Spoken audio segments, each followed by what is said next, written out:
የዘረፋ ወንጀል ነው የተፈጸመው። የዘረፋ ወንጀሉ መነሻ አቃቂ ቃሊቲ ክፍለ ከተማ ነው።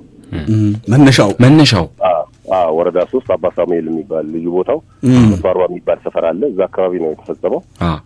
እንግዲህ የግል ተበዳ ረድኤት አህመድ ነው የምትባለው። እሺ ግለሰቧ ከሱቅ ወጥታ 8 ሰዓት አካባቢ 50 ሜትርና 60 ሜትር ያህል እንኳን አልተጓዘችም። ወዲያው እነዚህ ግለሰቦች ይመጣሉ።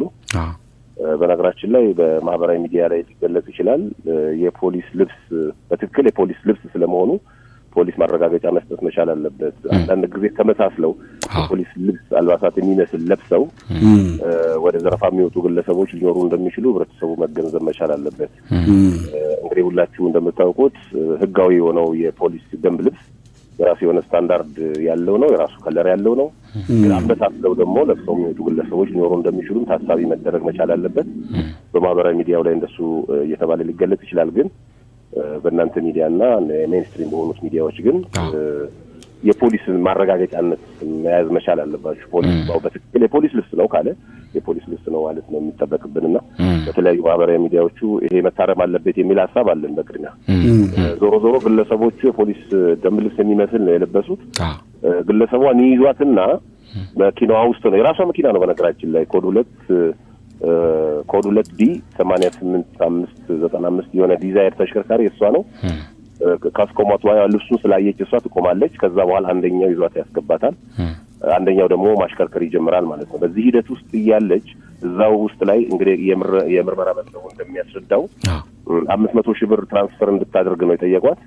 በወቅቱ እሷ አካውንቷ ውስጥ ያን ያህል ገንዘብ እንደሌለ ነው የምታስረዳቸው። በእጇ ግን 7800 ብር አካባቢ ጥሬ ገንዘብ ይዛለች። እሱን ይቀበሏታል፣ 2 ስልክም ይቀበሏታል።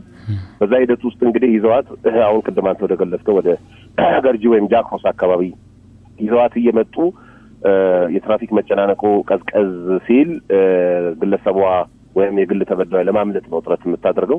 በዛ ሂደት ውስጥ ትጎተታለች ማለት እነሱ ዝም ብለው እያሽከረከሩ ነው። በመዋላ ላይም በሩ ተከፍቶ እሷ ትወርቃለች። እሷ በምትወርቅ ሰዓት ላይ በቀጥታ እነዚህ ወንጀል ፈጻሚዎች የተፋጠጡት የአንድ ሳጅን ፋንታሁን አለምነህ የሚባል ትራፊክ ፖሊስ ጋር ነው። የቦሌ ክፍለ ከተማ ትራፊክ ቁጥጥር ሞተረኛ አባል ነው ያለ። ከሱ ጋር ነው የሚፋጠጡት።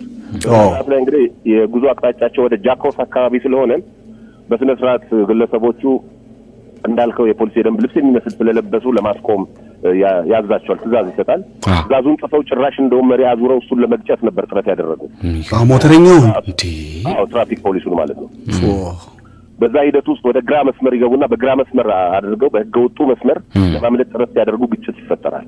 በዛ ሰዓት ላይ ሞተረኛው ሞተሩን አስነስቶ እየተከተላቸው ስለነበረ ከመኪናው ወጥተው በሚሮጡ ሰዓት ላይ እሱ ሞተሩን አቁሞ በፍጥነት በሩጫ ነበር ሲከታተላቸው የነበረው። በነገራችን ላይ የሰራው ስራ ምንም እንኳን ስራው ቢሆንም በጣም የሚያስመሰግነው ስራ ነው ትራፊክ ፖሊስ አባሉ።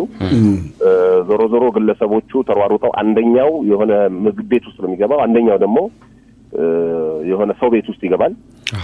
ፖሊሱም በአካባቢው ላይ ያለው ማህበረሰብ ትብብር ጠይቆ እንግዲህ አንድ ግለሰብ 2 ሰዎችን ለመያዝ በጣም ነው የሚያስቸግረው። የህብረተሰቡ ትብብር ባይታከልም ልክ ነው